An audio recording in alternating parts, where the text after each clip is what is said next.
আজকের রেসিপি ভোলা মাছের ঝাল। প্রথমে মাছটাকে ভালো করে হলুদ মাখিয়ে নিলাম, তারপর মাছগুলোকে কড়াইতে একটা একটা করে ছেড়ে দিলাম। তারপর সবগুলো মাছ ছেড়ে দেওয়ার পর মাছগুলোকে ভালো করে নিজের কাছে ভেজে নিলাম। কিছুক্ষণ ভাজার পর ভালো করে মাছগুলো ভেজে নিই। মাছগুলোকে এবার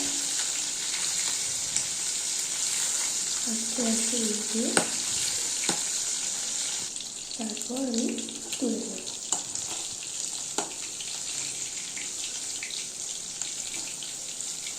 একটা করে তুলে নেব বাকি।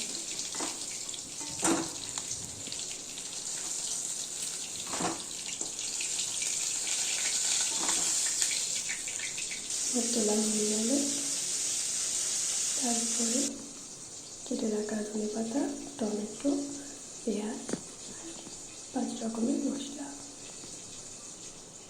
মাছ ভাজা রেডি আমার। এদিকে কড়াইতে তেল দিয়ে দিলাম, ফোড়নে একটু জিরে দিয়েছি, তারপরে পেঁয়াজ কুচিটা দিয়ে দিলাম। পেঁয়াজটা দিয়ে দেওয়ার পর ভালো করে নিয়েছি, একটু লাল করে নেব। কিছুক্ষণ নাড়াচাড়া করার পর একটু লাল হয়ে গেল। এবারে আমি 5 রকম মশলা, ঝাল, হলুদ গুঁড়ো, লঙ্কা গুঁড়ো, জিরে গুঁড়ো আর লবণটা দিয়ে ভালো করে নাড়াচাড়া করে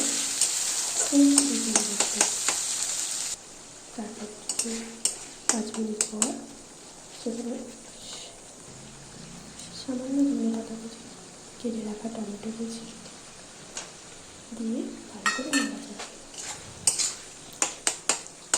খানিকক্ষণ নাড়াচাড়া করে সামান্য একটু জল দিয়ে 5 মিনিট রেস্টে রাখব।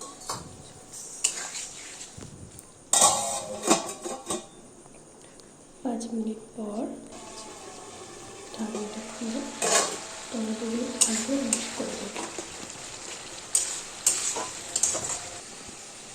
তারপর গরম জলটা আমি দিয়ে দেব, পরিমাণ মতো জল দিয়ে দেব।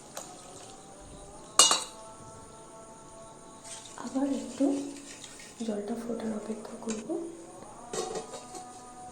কিছুক্ষণ পর জলটা ফুটে গেছে। এবার আমি ওটাতে ভেজে রাখা মাছগুলো দিয়ে দেব।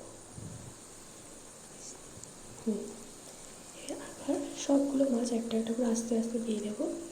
দেওয়ার পর আমি ওটাকে আবার একটু রেখে কিছুক্ষণ পর আবার ঢাকা দিয়ে দেব।